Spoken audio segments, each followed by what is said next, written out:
And I'm sure that many of you can respond or understand what I'm about to say. My name is Sam Tolley. But at first, we view the world through the lens of Jesus Christ. We don't view Jesus Christ through the lens of the world. It's a constant reminder to myself to try to filter every aspect of life from a biblical worldview.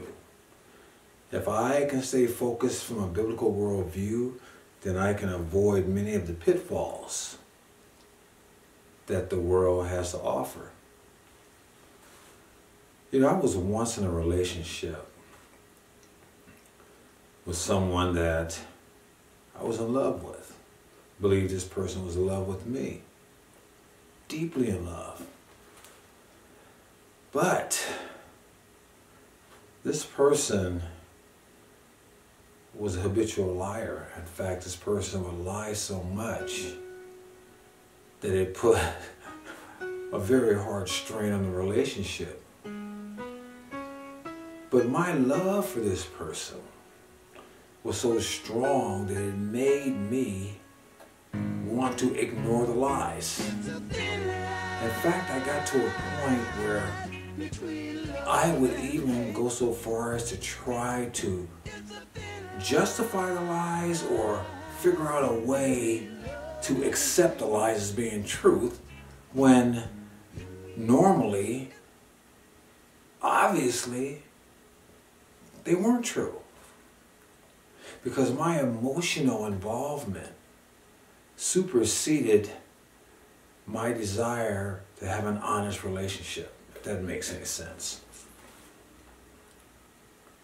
And when I would get to a point where I would consider not accepting the lie for what it was and make a firm stand against being treated that way or continuing in that relationship, then I had to look at the consequences of that decision.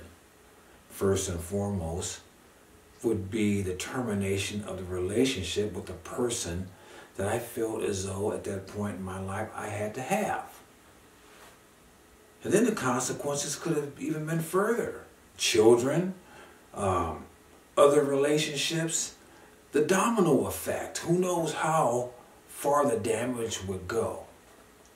Many of those type of things made me want to avoid dealing with the ongoing lie. So it was easier for me to ignore the lies, to try to justify the lies, to do whatever I could do to maintain that relationship and keep my mind from believing that the lies were lies. He's crazy. I know this sounds weird to some of you, but to many of you, you can understand and follow where I'm coming from. It was only once I got to a point where I just couldn't tolerate the lies anymore that I had to suffer the consequences first and then reap the benefits of no longer walking, accepting, and participating in the lie that I thought was a relationship that wasn't. First and foremost, I had to just accept whatever was going to happen. I couldn't determine it. I couldn't control it. I had to accept it.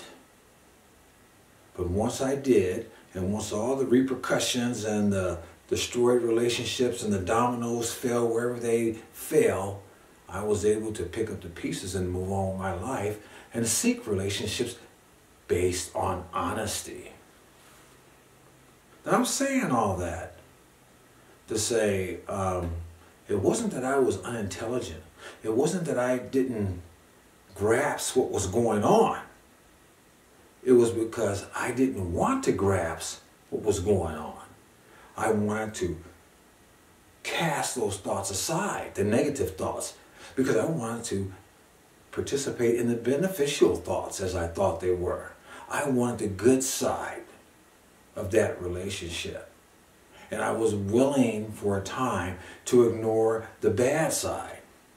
the good side superseded the bad side in my mind. Because in my mind, I didn't want to deal with the consequences of the bad side. I believe that many intelligent Mormons going through the same thing in their theology. Because the fact of it is Mormonism on the face of it is a fantasy. There is no evidence to substantiate it whatsoever. No archaeological evidence, no historical evidence. The only evidence we have is that given to us from Joseph Smith. And there is millions of people, millions of highly educated people, because Mormons, they believe in higher education. Unlike the Jehovah's Witnesses, they do not discourage going to college. They do not discourage obtaining high levels of academia.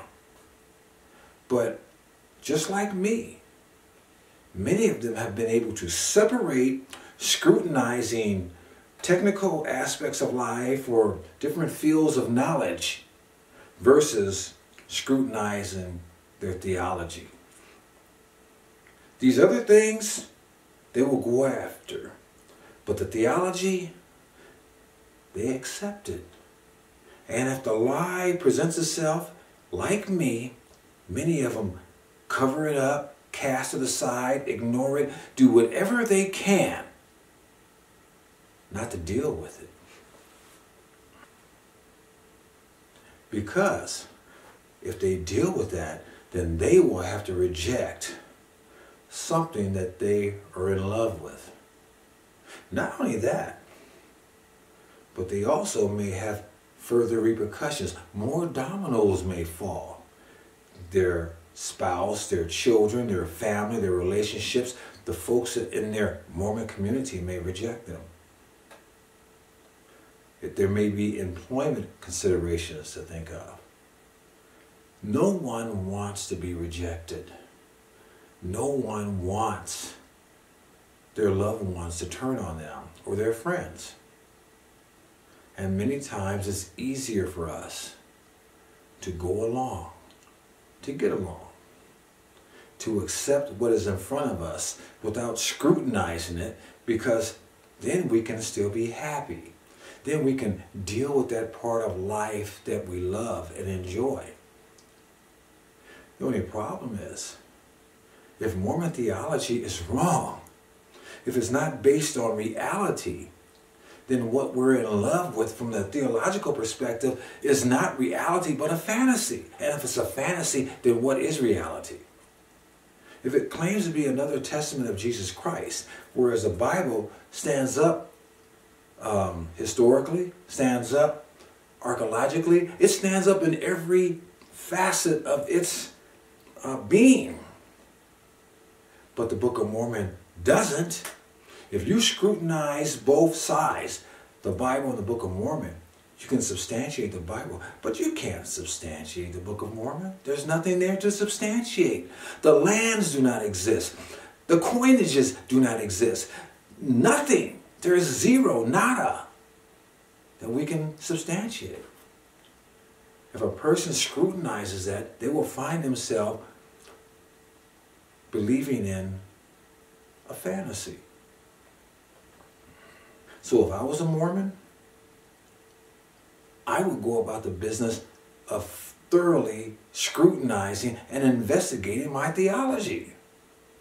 I mean, that is just reasonable, logical common sense. But I understand that when you're in a relationship, that your emotions are fully invested in, that your whole being is wrapped up in it. It's hard to use your common sense. It's hard to use your logic. It is. Because emotions are a part of your being. But if you let your emotions guide your being, then your emotions could lead you straight to damnation. You need to investigate what you believe, why you believe it, and does it stand the test? And if it doesn't, cut it loose. Cut it loose. This is Sam Tolley, and I'm out.